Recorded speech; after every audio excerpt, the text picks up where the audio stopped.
So, Denver, what y'all gonna do? Man, we about to get another ring, yo. And we're gonna beat y'all on the way.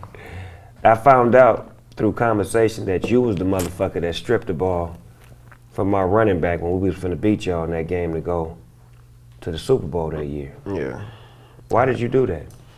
Cause, man, my dog Because Peyton. you just make plays. That's what the fuck you supposed to I say. mean, that too, but I make plays. Nigga, stop making plays against the Steelers, motherfucker. You can make plays versus anybody but us.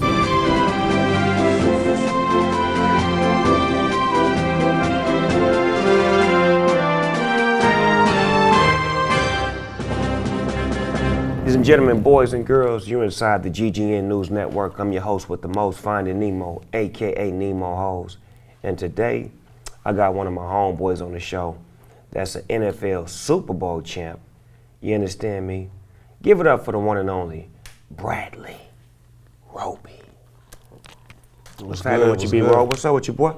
Chilling, man. Chilling. See, I got my ring on, right? This is my national championship ring for Little League this year. Oh, okay. Come on now, we do it a little something. That shit, all right. You know what I'm talking about? Excuse my language, man. Oh man, come on, man. It's the GGN. You can say what you want. We good? Dog. You all good. I'm chilling? You good. I bet. You straight. So you went to Ohio State University from 2010 to 2013. Yeah. You played for Urban Meyer? Hey, Herb, that's my dog, man. Good coach? Yeah, he's real cool. Real cool. I played with him in a celebrity baseball game, and his locker room was right next to mine.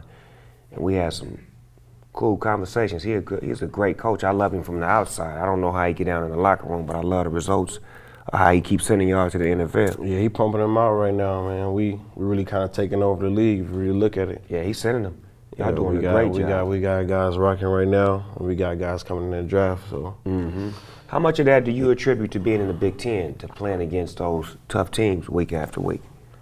I mean, just that competition right there, that's just make everybody better, really. You know, and Herb coming out there, and Harbaugh out there now, turning Michigan up, you know, got them pumping out dudes, like Big Ten's really kind of changing. Penn State on the comeback too. Yeah. So they're looking good. But I like the Ohio State boys that's in the league right now. I like Shazier, you know I love him. Oh, that's my dog right there. Come on, you know I love Ryan. I love Zeke. Zeke coming in making a splash. You understand what I'm saying? Y'all really making some noise right now. The Ohio State boys are doing something. What you know about this Ohio State cat? He one of my favorites.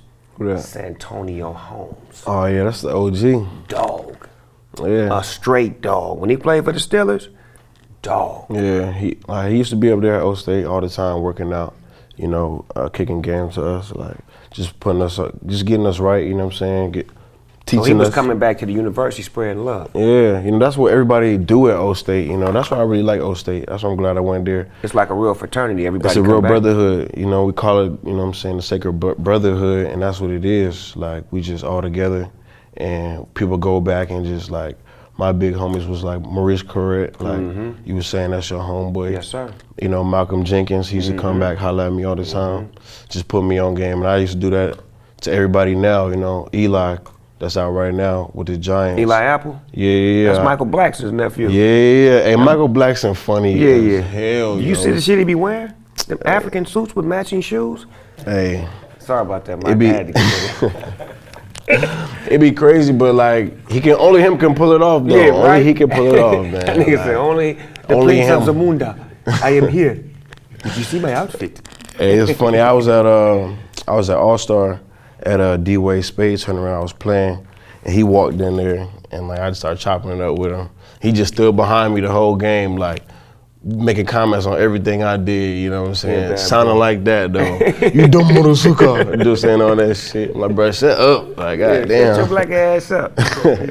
So they say in 2012, you was the only defensive player in the nation to score touchdowns in 3 different ways. A recovered fumble punt in the end zone versus Miami, a block punt in the end zone versus Indiana, and an intercepted pass versus Nebraska, and returned it for a touchdown. That was all in one season? Yeah. I'm making plays, bro. Is it study or was it just right place, right time? I don't know. I think it's just I just make plays, bro. That's what you do? hey, ain't no other way to put it. Shit, simple and plain. I make plays. One thing about me, I make plays too. You know what I'm talking about? I mean, like I do the studying and all that stuff, but I don't know. It's like my whole life, I just always made plays. So you spontaneous and instinct. Yeah. You alert. God just he be blessing me with the plays, man. I go take it to the house. When did you start playing football? I started playing when I was 9. In what state? In Atlanta, in Georgia. Who you play for? I played for the Little Burn Patriots. Was y'all good? Little League. Then high school, I played for, shout out to the Little Burn Patriots, you know what I'm saying? I know you be in the Little League. Yeah, you already know. I'm trying to check the radar for them right now. But I went to Peachtree Ridge High School, though, and when I was there, we was nice. It was one of the best schools in the nation. Like, we was like 3rd in the nation one year. So, everywhere I've been, I've just been winning. That's a good thing. Hell yeah. When did you know you was gonna be a football player, though? When I was younger, I just all I thought about was just like going to the league. Yeah, like dang, I just want to go to the league. I just want to go to the league. I just want to go to the league. How was your work ethic as far as like your training? Did somebody have to be on you, or was you about it? Did you love it? Did you hate it? I used to be on it. My mom used to definitely, once she figured out that when I decided I wanted to do football, she would just push me, you know what I'm saying? And like all my other homeboys, we played football. And one of my homeboys' dad used to play in the league. His name was Boo Mitchell. He was our coach. He was our coach all the way up to high school. And he used to push us too, because he was in the league for like 1 year. Mm-hmm. And he got hurt and ended his career, so like he kind of pushed us, to go further than he did. Right. But he seen y'all had it. He basically like put us on game, you know what I'm saying? So I was thankful that I had somebody like him around. Somebody that made it, that could see that you could make it and push you to and the guide next me, level. you know what I'm saying? Everybody need, somebody to see that in them and then take them to the next level, you know what I'm saying? That's beautiful, man. I love to hear that. That's what it's about. Who is the running back that's most feared in the NFL to tackle? Right now? Yeah. Most feared to tackle, probably AP. Nobody want to tackle Over AP. Blunt? Oh yeah, Blunt. Yeah. Oh, so I see they be getting out the way of him. Yeah, he a big dude. He big He like ain't that? play versus us. I think he was hurt. Y'all didn't play against him? I feel like I ain't played against him yet. Okay. But Blunt, Marshawn, when he was playing. Beast mode. Beast mode. I personally have felt beast mode, no homo. Shout out to Beast Mode. He in the Bay Area right now. Hopefully he get his paperwork together and go ahead and sign with the Raiders. You know what I'm talking about? Going to Vegas and make that thing go up, man. We miss Vegas. you. Yeah, man. What you feel about that? That's crazy. What are the things that you aspire to do outside of football that's going to give you, security when your career is over with? Because a lot of players don't think about that. They be so caught up in the moment of playing football, and it's not going to last forever. So what are you doing to prepare yourself for after football? One thing I might do is something like this, you know what I'm saying? Or be on, like, what Charles Woodson and them dudes doing now, you know what I'm saying? Like, cause I really know the game, you know what I'm saying? I know I can keep it real. Like an analyst. You know what I'm saying? Like, give good information. Mm-hmm. And like, I did First Take after the Super Bowl one time, and shout out to my dog Skip Bayless, you know what I'm saying? Skip! Me and TJ went up there and we talked, and like we had a good time though. And so that feel good to you to be in front of the camera doing that? Yeah, and like Skip like even pulled me aside too, and he was like, man, like, have you ever thought about doing this after football? And I was like, nah, not really, you know what I'm saying? He was like, man, I think you can do it, you know what I'm saying? Like, you should, if you're thinking about it, you should get you some coaching and some, All right, and practice. Yeah, so that way when you step into it, you'll be better than the average dude that's just walking into it based off of the fact that he just got a skill for it. That's one. I think I might do real estate. Mm-hmm. I know real estate is where the real money is. How long? If you don't know, you need to get on that. And go to the right state where them taxes ain't against you for that real estate. You know what I'm talking about? I know guys that's kind of in that lane now, and I'm hollering at them, kind of getting the basics, the foundation of it. You know what I'm saying? Because you kind of have to get like really learn something first before you just hop into it. Yeah, it's just like football. You can't just start off in the NFL. You got to start off at Little League, and you got to go to high school, and you got to go to college, and it prepares you for the NFL. In any business that you do, you got to have information and understand that the more information you have, the better your business will be. You don't want somebody telling you. You want to be learning. So that way when it becomes what it is, you in control of it, because that's usually what happens a lot of times. Somebody tells you, well, give me your money, I'm gonna invest it over here and show you how to.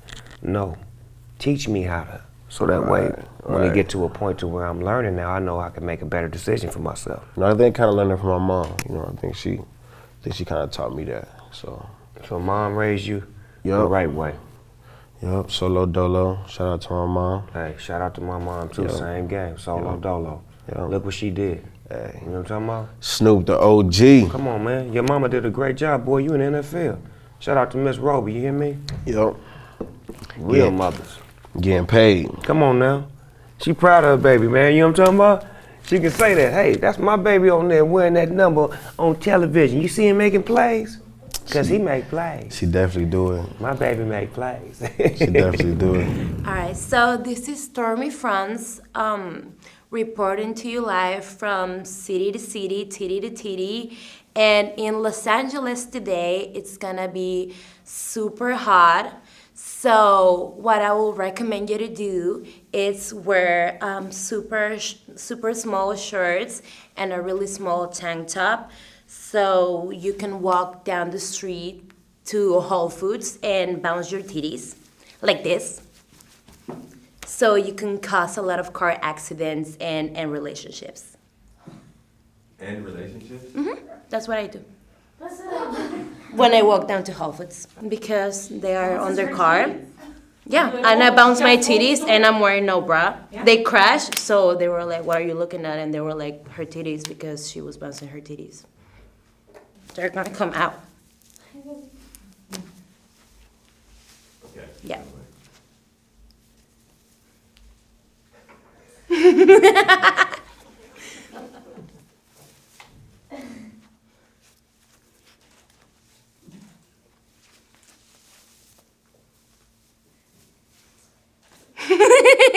Perfect. We inside the Smoker Studio, everyday people, AKA real nigga shit. I'm gonna ask you some questions, you answer to the best of your ability. Bet. What's the first thing you do or think of when you wake up? I use the bathroom. Hot or cold? Hot. Tacos or burgers? Burgers. Ass or titties? Ass. What's your favorite pair of shoes of all time? J's. Favorite cartoon of all time? I used to like SpongeBob when I watch cartoons. You can tell this nigga young. His nigga said SpongeBob. That shit just came out 12 years ago. SpongeBob only 17 years old. Hey, I can't think of no cartoons but I'm fucking SpongeBob. with you, dog. What's your favorite cereal of all time? I used to like the Rice Krispie treats with the When they make noise when you pour the milk in? yeah, but nah, the ones that the purple Oh, that's ones. Snap, Crackle, and Pop, huh? The purple ones though that they came together. The Like, Rice Krispie treats, man? yeah, I'm just A1. If you don't know, you need to find out. What's the worst job you've ever had? The only job I ever had, I worked at a little smoothie spot for like 3 days. You was making smoothies? Yeah. How you make a smoothie? For like 3 days. I just put the fruit and whatever they want. Now, in your there. ass was gonna get fired And if the you didn't ice. quit. You was gonna get fired if you didn't quit. Next day, you just put the fruits in there. I don't even remember. That's why. Mr. Roby, the manager would like to see you. Yes. Yeah, what's going on? I need to get that them slacks and that shirt back from you. Yeah, it was kind of experiment, not really a job. Yeah, exactly. I can't Trying see my. to figure it out, huh? I can't work no job. Why'd you only work there for 3 days? Cause it was like slow. And Wasn't like, no it was customers coming yeah, through? it was like a new like smoothie spot, and like it was kind of in the cut, and like they just really wasn't getting no work. So I was like, man, I ain't trying to get no job no way. Straight up, when he stuck to his football dream. You gotta have that kind of moment in your life. That's like when I went down, after I graduated from high school, me and 3 of my homeboys, well, my homeboy Duke was like, cuz we're gonna go ahead and join the Air Force. I'm like, yeah, that's a beautiful idea. Get on out the hood and join the Air Force. My brother's in there, bro. Yeah, we Or went was. down there and started filling out papers and shit. They started asking all kind of questions and shit. I looked around, I told them, I'm gonna be right back. I'm trying to go get something out the car.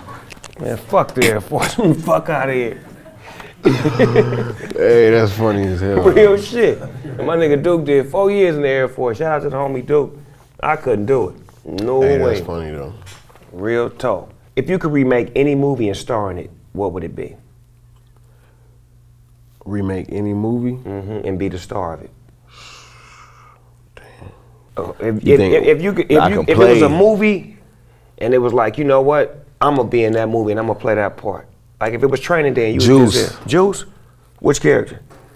I don't know. I would like to play Tupac part. He died though, nigga. That'd be fun though. I feel like his character was like, Oh, you like the roller coaster he went on. yeah, That's hard. that really show how good you can act.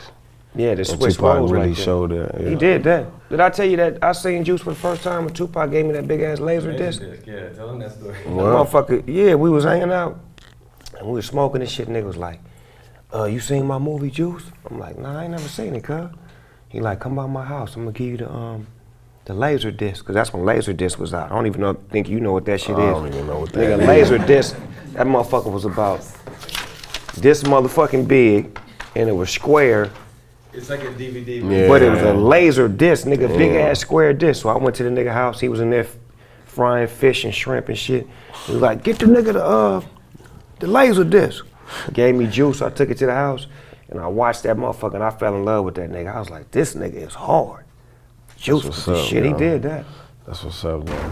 So you would be I'll be Bishop. him. Hell yeah. That's what his name was in the movie. Cause you was really around him like that. Yeah, that's so. my homeboy. Hell yeah. That's What's my like dog. what's like one of the dope? I can ask you a question. Yeah, come what's on, nigga, like, shit. What's like one of the dopest like, you know, situations you ever been in with him? Like With him, like stories or something. I let me don't give know. you one. Me, him, Biggie, Warren G, DOC, Corrupt. We was all at a club in LA and motherfucker put some music on. DJ was DJing and niggas just started freestyling. And everybody was busting and it was a night where you just seen some of the greatest motherfucking freestyle rappers in the world and wasn't nobody tripping. Everybody just Wasn't nobody not hate that nigga. Everybody was down with everybody. We didn't really know who Biggie was, but we knew who he was. You know what I'm saying? He didn't have really no music out, but he was fucking it up. Niggas like, that fat motherfucker can bust. But it was on some, we was cool, everybody was Yeah. chilling. But listen to the names I said, we was all in the same place. And we all had a good time that night. Like before the bullshit. That's dope though. That's dope though. And hip hop was fun, man. It was real fun in the early 90s where I real already talk. know it was lit back then too. Oh, though. man. We what was you young. like? What you think like the difference is now, like between then and now, Then and now, like the parties and stuff. Like what, I'm gonna tell you the truth. When we went to parties, we danced with the bitches. yeah. We mac at the bitches. When I go to parties now and see the young players, it be 4 dudes and they all be doing this to each other.